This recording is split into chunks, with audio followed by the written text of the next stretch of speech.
네, 저희가 국민의힘 7.23 전당대회를 앞두고 당대표 후보들을 차례로 만나보고 있는데요. 오늘은 나경원 후보를 모시고 자세한 얘기를 나누겠습니다. 어서 오세요. 네, 안녕하세요. 예, 전당대회가 10일 남아가지고 한창 바쁘실 것 같은데 두 번의 합동연설을 하셨고 한 번의 TV 토론을 하셨습니다. 지금까지 좀 지나온 과정 어떻게 좀 평가를 하시나요? TV 토론 오늘 이제 또 두 번째가 예정되어 있는데요. 예. 지금 여론조사는 압도적으로 누가 된다 하지만 TV 토론과 합동연설을 하면서 많이 당원들의 생각이 바뀌어갈 거라고 생각을 합니다. 예. 일단은 지금까지의 우리 전당대회 모습은 국민들의 눈살을 찌푸리게 하는 네. 그런 구태 정치가 반복되고 있는데요. 사실은 이 모든 논란들을 보면 여러 가지 이슈에 있어서 우리가 들춰내지 말아야 될 것들 또는 하지 말아야 될 말들이 마구 나오고 있어요. 네. 특히 문제가 저는 김건희 여사 문자가 이게 전당대회 중심이 된 것 자체도 굉장히 안타깝다고 생각을 네. 하는데요. 그러면 우리 그저께 토론하는데 모두들 김건희 여사 사과가 있었으면 이 총선에 훨씬 좋은 결과가 있었을 것이다라고는 예. 후보들 전부 네, 동의했거든요. 다 오를 드셨더라고요. 그렇다면 그때 어쨌든 사과를 좀 더 이끌어내지 못한 거는 좀 안타깝다. 그리고 그냥 유감 표시했으면 이렇게까지 안 나오는데 네. 대통령 은 사과 뜻이 있었다 없었다 문자 내용이 이거다 저거다 예, 온통 그렇죠. 이렇게 되는 걸 보면서 우리가 근데 여기에서 굉장히 유의해서 볼 거는요. 절대로 하지 말아야 될 얘기들이 너무 내밀한 얘기들이 나온다는 거죠. 대통령 뜻은 그게 아니었다라는 걸 훅 끌어낸다든지 그러게요. 또 네. 게다가 지금은 또 진중권 교수와 여사의 통화가 갑자기 57분 나온다든지 통화했다 이런 거라든지 이런 게요. 정말 앞으로 두고두고 우리 정권에 부담이 될 수 있고요. 네. 저는 이런 식으로 끌어내는 거에 대해서 굉장히 이 모두들 조심해야 되지만 참 원 후보도 어쨌든 김건희 여사 문자가 원 후보 측이냐 한 후보 측이냐 이런 공방이 있지만 원 후보 측일 거라는 얘기가 더 우세한 듯 하고요. 예. 그다음에 한 후보는 그렇다고 해서 저는 토론회 하는데 대통령의 뜻은 이런 얘기를 확 하는 얘기를 보고 이거는 아무리 그래도 그렇지 우리 전당대회 때 대통령까지 끌어들이냐? 예. 또 진중권 교수 또 이 통화 내용은 한 후보 측에서 또 어떻게 보면 한 후보 측이라고 할 수 있죠. 예. 그런 걸 보면 정말 보여줄 것 못 보여줄 것 다 보여드린다는 그런 안타까움도 있지만 그것이 결국은 정권이나 우리 정부의 우리 여당의 결과적으로는 안 좋을 것이다. 네. 그래서 이렇게 사려 깊지 못한 후보들 당대표 대선 절대 안 되겠다는 생각입니다. 이게 토론회가 딱 한 번 했고 앞으로도 많이 남아서 또 어떤 폭로가 나올지 오히려 그게 걱정되는 상황이다 이런 말까지 나오더라고요. 아직 일정이 많이 남긴 했습니다만 지금까지 나온 여론조사 결과를 저희가 한번 준비를 해봤습니다. 어제 공개된 조사인데요. 일단 나경원 후보 조사 결과를 보면 한동훈, 원희룡, 나경원 이런 순서로 좀 이어지기는 해요. 근데 저희가 또 봤을 때 저게 지금 이제 후보들을 다 모아놓고 한 거고 이번에 국민의힘 전당대회에서는 결선 투표가 있다 보니까 아마 결선 투표도 관심일 것 같아요.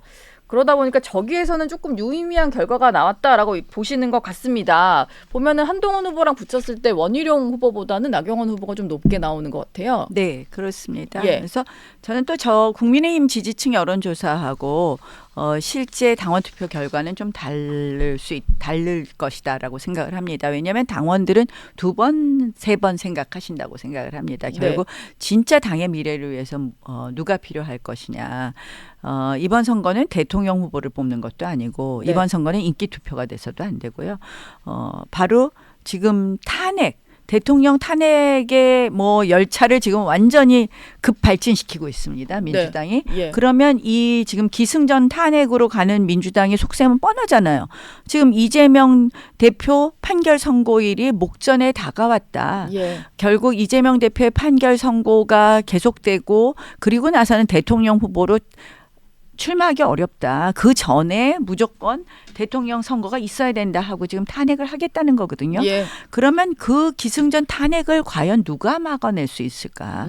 저는 그런 기준으로 생각을 하실 거라고 생각을 하고요. 네. 이제 초기에는 인기 투표, 당의 변화 이렇게 우리가 그런 건 되게 쉽잖아요. 뭔가 바꾸겠어? 그러면 다 좋아 보이는데 지금은 더 중요한 게 야당의 이 의회 폭주를 어떻게 막아낼 거냐. 예. 그건 정말 해본 사람. 그래도 저 2019년 원내대표하면서 조국 전 장관을 끌어내렸지 않겠습니까? 예. 제가 아주 치밀하게 했었는데. 근데 또 패스트트랙 투쟁도 막으시려고 했었고, 하셨고, 예. 네. 그래서 아마 당원들께서 그 생각을 하시면 역시 경험 있는 나경원 시켜야 되겠다. 그래도 의회를 기반으로 한 투쟁 잘했던 싸워본 사람, 네. 이란 생각하실 것 같습니다. 지금 사실 당이 뭐 분열할 때가 아니고 뭉쳐서 이제 같이 야당을 상대를 해야 되니까 뭐 그런 생각을 당원들은 더 할 거다. 뭐 이런 그러니까 이제 말씀이었던 것 같아요. 그 투쟁을 해본 사람이라는 거, 그리고 이겨본 사람이라는 거고요. 아마 이제 당원들이 한동훈 장관 시절에 민주당하고 말은 잘했어 이런 생각들 하시면서 혹시 이기지 않을까 이렇게 생각할지 모르지만 네. 다시 생각하시면 그게 말싸움만으로 안 된다는 걸 아실 거고요. 예. 그런 면에서 싸워보고 이겨본 사람, 그래도 조국 전 장관을 끌어내본 사람이 이재명도 끌어내리지 않겠느냐, 탄핵을 막지 않겠느냐 하는 예. 거고요. 조금 전에 이게 하나로 돼야 된다고 하는데 네. 저는 그런 점에서 지금 한동훈 후보나 원희룡 후보가 되면 굉장히 리스크가 높다. 네. 왜냐하면 지금 완전히 개파로 쫙 갈렸습니다. 갈려 있어요. 그러니까 이제 줄 세우고 줄 서는 정치인데요. 이게 정말 우린 공천 때문인데요. 저는 이제 그걸 바꾸겠다는 거고 당대표가 되면. 이렇게 돼갖고 사실은 하나가 되겠느냐. 특히 저는 한동훈 후보가 됐을 경우에는 네. 이 지금 어쨌든 대통령 탄핵을 막아야 되는데요. 지금 몇 가지 말씀하시는 걸 보면 이 대통령 탄핵에 밑밥을 막 던져주고 있어요. 어떤 무슨 거죠? 말씀이냐. 예. 이번에 문자 이야기가 나왔을 때도 뭐라고 얘기를 했냐. 국정농단이란 얘기를 들었을 것이다. 여기에 답을 했으면. 자, 그리고 사적 처음에는 문자 이런 표현도 쓰고. 사적 문자라면서 이건 예. 당무 개입이다 이런 얘기를 했습니다. 예. 당무 개입 국정농단 이거 어디서 많이 들어보셨죠? 어디서 그러게요. 들어보셨습니까? 예. 박근혜 대통령 탄핵과 관련된 형사 기소를 한 사람이 한동훈 위원장입니다. 예. 그때 국정농단 특검이었죠. 수사팀 예. 특검에 있었죠. 특검 검사였죠. 그때 아마 윤석열 대통령과 박근혜 대통령 기소 문제를 어떻게 할 것이냐. 우리가 듣도 보도 못한 당무 개입 국정농단이 그때 나왔고 네. 당무 개입, 정치 개입이 그때 나왔습니다. 결국 뭐냐. 그러한 것이 다 탄핵과 연결이 되고 그러한 것이 바로 형사적인 책임이 있다는 거를 밑밥을 우리 스스로 깔아주고 있습니다. 한동훈 위원장의 입으로 깔아주고 있습니다. 이거는 한동훈 후보의 입이 판도라의 상자가 된 것 아닌가 이런 생각이 들고요. 예. 결국 본인 살자고 이걸 위험에 빠뜨리는 거 아니냐 우리 정권 자체를. 네. 그러면 이렇게 이게 저는 초보라서 미숙해서 이걸 갖다 막 이런 얘기를 하나 했는데 상당히 의도된 발언 아닌가 이런 의심이 자꾸 드는 거예요. 그러세요? 왜냐하면 엊그저께 TV 토론을 하면서 네. 대통령의 사과 뜻 없습니다 하고 대통령 확 끌어들이는 걸 보면서 이거 의도된 발언 아니야? 당무 개입 국정농단 이런 얘기를 거침없이 하고 있는 것이 예. 오히려 의도된 발언이라면 지금 이재명과 민주당의 탄핵을 막기는커녕 우리가 저는 분열해서 대통령 탄핵이 오히려 이루어지는 것을 방조하는 것 아닌가 하는 그런 걱정까지 들고요. 오히려 민주당 입장에서는 여기 전당대회 뭐 과정에서 나온 것들이 다 탄핵 사유로 미끼가 되는 거죠. 예, 뭐다 기억을 하고 있겠죠. 그러니까 야권이 던지는 미끼에 답하는 것이 아니라 본인이 스스로 이걸 갖다 던졌단 말이에요. 근데 네. 당무 개입도 아니고 국정농단도 말이 안 되는 겁니다. 이 말 자체가 예. 생각을 해보십시오. 이게 본인의 의사, 사과의 의사는 본인의 의사가 가장 중요한 거고 우리가 뭐 당에서 사과하라고 결정을 하고 대통령이 사과하라 그래도 본인이 사과 안 하면 뭐 일종의 양심의 자유예요. 네. 강요할 수 없어요. 예. 그런데 본인의 의사를 확인하는 건 너무나 중요한데 뭐 그렇게 공적 사적이라면 뭐 인간적인 면에서라도 한 줄 답을 썼어야 되는 거. 근데 네. 어쨌든 본인이 이 이야기를 한단 말이에요. 이걸 당무 개입이라고. 이게 당무 개입입니까? 그리고 이게 국정농단입니까? 예. 저는 그런데 그래서 이거는 야권에게 뭐에 미끼를 묶는 게 아니라 초보라서 몰라서가 아니라 이거 의도된 거 아니야? 의도된 이런- 어떤 소재를 자꾸 던지는 거 아니냐? 그래서 저는 굉장히 위험하다고 생각을 하는데요. 예. 이제 저는 자꾸 이제 생각을 하면 할수록 지난번에 그 예전에 그 한동훈 비대위원장을 사퇴하라는 요구를 대통령실에서 한다 그래갖고 저도 그때 분노했어요. 아 시키기는 며칠 전에 시켜놓고 뭘 또 사퇴하라 그래. 그냥 예. 이러든 저러든 하여간에 끌고 가게 해야지. 그러고선 저도 막 분노했었는데 네. 갑자기 그걸 이관섭 실장이 사퇴하라고 했습니다를 확 본인이 깠어요. 그것도 예. 한동훈 네. 위원장이 그 당시에. 그래서 아 왜 그렇게까지 했어 하고 했는데 지금 가만히 곰곰이 생각해 보니까요. 예. 그것도 이관섭 위원장이 사퇴 요구를 했다는 거는 네. 결국 대통령이 시켜서 사퇴 요구했다는 거로 되는 거 아니겠습니까? 그렇죠. 비서실장의 비서실장이니까. 개입이니까. 예. 그러면 이것도 다 뭐냐? 정치 개입, 당무 개입인 거예요. 이게 그 어떻게 당시 보면 민주당에서도 그런 지적을 했었습니다. 그러니까 이게 뭐냐? 다 박근혜 대통령 기소할 때 써먹었던 얘기예요. 예. 그러면 저는 대통령 입장에서는 우리가 생각하는 것보다 더 우리는 뭐 그런 것까지 또 대통령 실장이 그 말을 했다는 걸 왜 공개적으로 얘기를 하지? 이거 다 우리한테 부담이 되는 건데 네. 이런 정도만 생각을 했는데 대통령 입장에서는 두 분이서 옛날에 특검 검사할 때 엄청 의논했을 거 아니에요. 어떻게 하면 기소할까? 그랬겠죠. 예. 그때 기소한 내용을 갖고 대통령한테 이런 얘기를 해? 온천하에 공개해? 이건 대통령 협박 아닙니까? 저는 두 사람 사이가 완전히 파탄 났다고 생각을 하는데 네. 그러면 그런 일련의 과정이 다 작용된 것 아닌가라는 생각을 지금 전당대회를 하면서 저도 처음에는 몰라서 그러셨겠지 굉장히 선의로 이해를 하려고 그랬는데 점점 이거 의도된 것 아니야 이런 생각이 들면서 예. 야 한동훈 후보가 우리 당 당대표가 되면 우리가 일치단결해서 과연 탄핵을 막을 수 있을까? 이런 생각이 들기 시작했습니다. 네. 그래서 저는 이 굉장히 의도된 발언들이다. 그리고 대통령 입장에서는 뭐 지금 뭐 문자고 뭐고 여러 가지 복잡하지만 그 같이 의논했었는데 그 이야기를 한다는 건 당신도 기소될 수 있어 하고 완전히 협박하는 걸로 보이거든요. 대통령이 어떤 당무 개입 소재를 계속해서 공개를 함으로써 위험에 빠뜨리고 있다. 네. 뭐 이런 말씀이시죠. 그래서 저는 그렇게 되면 결국 우리가 모두 위험해진다. 예. 저는 사실은 대통령 탄핵의 역사를 현장에 있었던 사람 아닙니까? 예. 제가 지금 와서 생각해 보면 또 그때 당시에 지나왔던 생각을 해보면 절대로 두 번 다시 있어서는 안 됩니다. 이거는 사실은 헌정사의 불행이고요.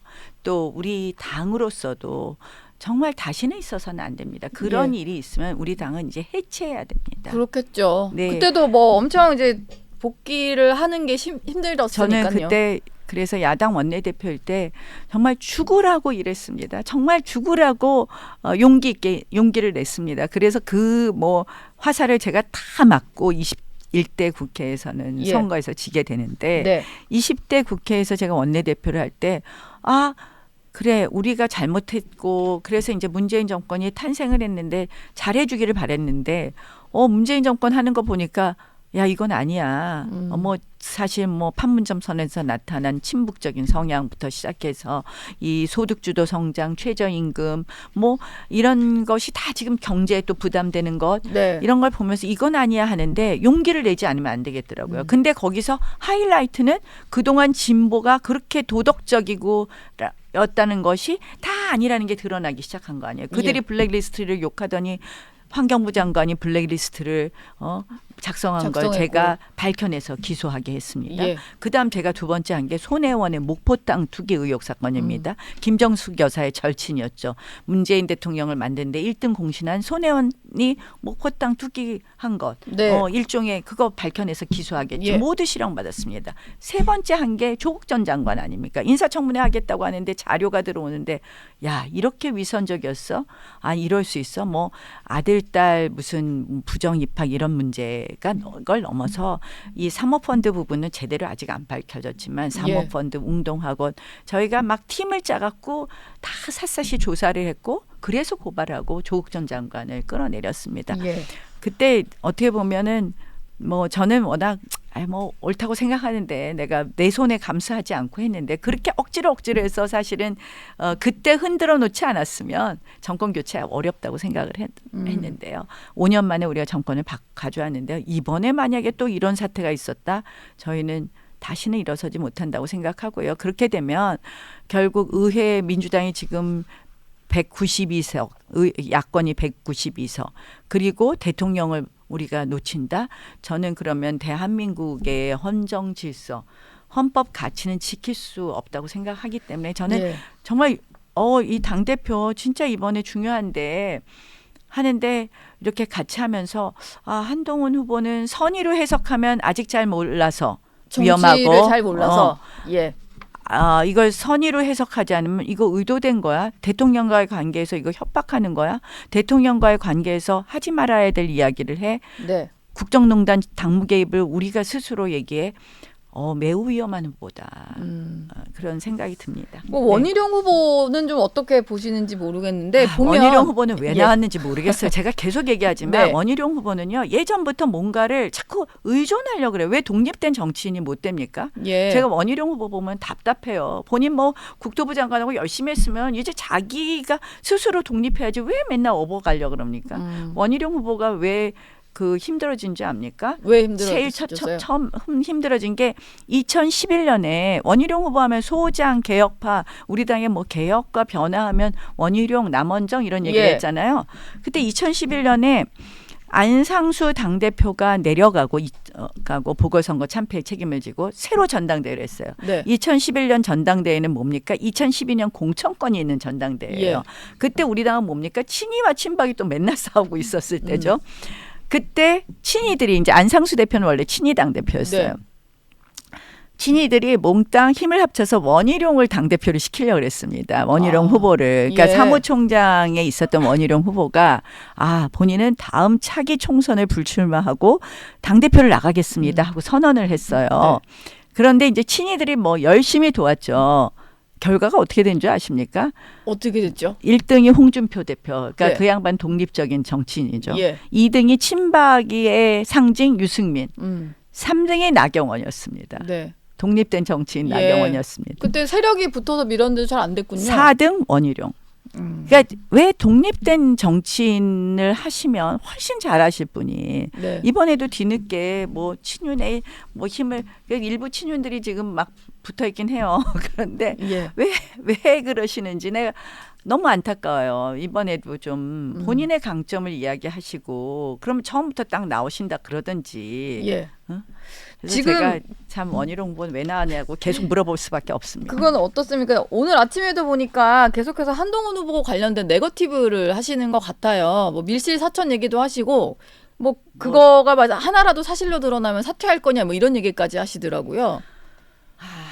뭐 제가 그거는 잘 아직 내용을 모르니까 저는 네. 뭐 내밀한 거는 아직 잘 모르는 게 많은데 예. 전당대회 하면서 저도 많이 배우는데요. 그래서 제가 아까 한동훈 후보에 대한 걱정이 많이 된다. 매우 네. 불안하다. 매우 불안하다. 매우 위험스러운 후보다라는 생각을 다시 하게 됐습니다. 제가 첫 번째 토론 공천 부분은 좀 저도 들여다 보겠습니다. 예. 밀실 공천이라고 주장하는 부분에 대해서 밀실 공천이죠. 우리 당 공천이 언제 투명했습니까? 뭐 사실 공개적으로 공천할 수는 없으니까요. 네. 저는 그래서 공천제도 바꿔야 된다는 거예요. 저희 당이요 의리가 없어요. 당에 대해서 헌신하고 기여한 사람 하나도 인정 안 해요. 이번에도 저는 선거에 있어서 선거 승패에서 가장 중요한 거는 공천을 어떻게 잘하느냐. 예. 그다음 플러스 선거 기획과 선거 운동인데요. 이거 다 비대위원장 시절에 다 이루어졌습니다. 한동훈 비대위원장이 온 다음에 선공천심사위원회가 구성되었고요. 본인이 인재영입위원장도 했습니다. 예. 근데 공천 잘못됐습니다. 왜 잘못된지 아세요? 제가 저 선거 아니에요. 저야 뭐 지금 죽자사자 한석 지키는 게 정말 우리 당이 기여하는 거였고 저한테는 그런 롤도 없었고 제가 뭐 비대위의 위원도 아니었고 네. 뭐 마지막에 3월 15일에 공동 선대위원장 뭐 이름 넣어달라고 제가 못한다 했더니 이름이라도 넣어달라 해서 이름 넣어드린 거였는데 그때 보면요. 지금 와서 제가 공천받은 분들 보니까 이길 수가 없는 거예요. 왜 이길 수가 없다. 뭐 갑자기 동작 갑에서 뛰던 사람을 노원에 갑자기 한 달 앞두고 보냈어요. 네. 이길 수 있겠습니까? 차라리 거기에 오래 했던 사람이 나았을 수 있습니다. 예. 그러니까 뭐냐, 우리가 사실은 이 뭐 안에 내부가 복잡하다 보니까 사실은 굉장히 어려운 상황이면 미리미리 공천을 줬어야 돼요. 네. 뛰는 사람들. 근데 그런 것도 안 됐고 갑자기 뭐 나중에 무슨 국민공천이라는 이름으로 되신 분들 중에서 물론 이제 그분들 중에서 훌륭한 분들이 많아요. 이제 네. 그분들을 폄훼하는 게 아니라 그런 과정이 좀 투명하지 않았다라는 거는 예. 우리가 이야기에 말로 굳이 떠들지는 않지만 네. 다 뭐 그냥 척하면 척 아닙니까? 제가 근데 굳이 뭐 그 밀실 공천 뭐 얘기 안 하겠습니다. 근데 우리 네. 당의 공천은 늘 그래왔다. 네. 이걸 개혁하지 않으면 당이 바뀌지 않는다. 이걸 개혁하지 않으면 정말 제대로 이기고 싸우고 당에 기여하지 않는다라고 네. 생각을 합니다. 아까 이제 말씀 중에 잠깐 저희가 진중권 교수 통화 내용 뭐 얘기를 하긴 했는데 그 진 교수가 계속해서 어떤 여사와 소통한 얘기 이런 것들을 좀 한단 말이에요. 근데 이것도 민주당에서의 어떤 공격 소재로 벌써부터 좀 쓰이고 있는 것 같은데 이 대화 공개한 거에 대해서는 좀 어떻게 보셨습니까? 그러니까 전당대회에서 이게 안 나와야 될 얘기가 너무 많이 나오고요. 네. 이제는 왜 저 진중권 교수는 우리 당 당원은 아니시잖아요. 아니시죠? 그러니까 민주당 정부에 대해서는 비판적이신 부분이 상당히 있지만 네. 우리 당 당원은 아니시거든요. 예. 예전엔 정의당 당원이신데 지금은 무슨 당 지금은 당원이신지 아예 아무 당적이 없으신 것 같아요. 당적은 없으시지만 어쨌든 정의당 당원 출신이십니다. 예. 그런데 결국 그분의 입에 달렸다? 그분의 입까지도 우리의 전당대회에 영향을 미친다? 예. 정말 통탄할 일이라고 생각을 하고요. 네. 저는 깜짝 놀란 게 뭐 페이스북에 보니까 진중권 교수 페이스북에 보니까 선거 총선 끝나고 다음 날 한동훈 후보가 전화를 했다는 거예요. 네. 진중권 교수한테. 예. 그리고 바로 뭐 이렇게 만난 날짜는 뭐 며칠이라고 명시되어 있지 않지만 곧 식사를 만나서 했다. 식사를 했다. 예. 야, 선거 끝나자마자 진중권 교수를 처음 만나. 그리고 그때 식사에서 당대표 나갈 뜻이 있길래 말렸다. 이런 취지예요. 예. 그러면 총선 끝나자마자 그만두겠다는 사퇴 의사를 표시한 것은 당대표 나가기 위한 수순이었어. 그러면 패장으로서의 반성과 책임은 있었어.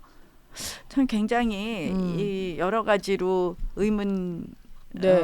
부호가 그 글을 보고 여러 가지 부호가 뜨는 글이었군요. 생기고요.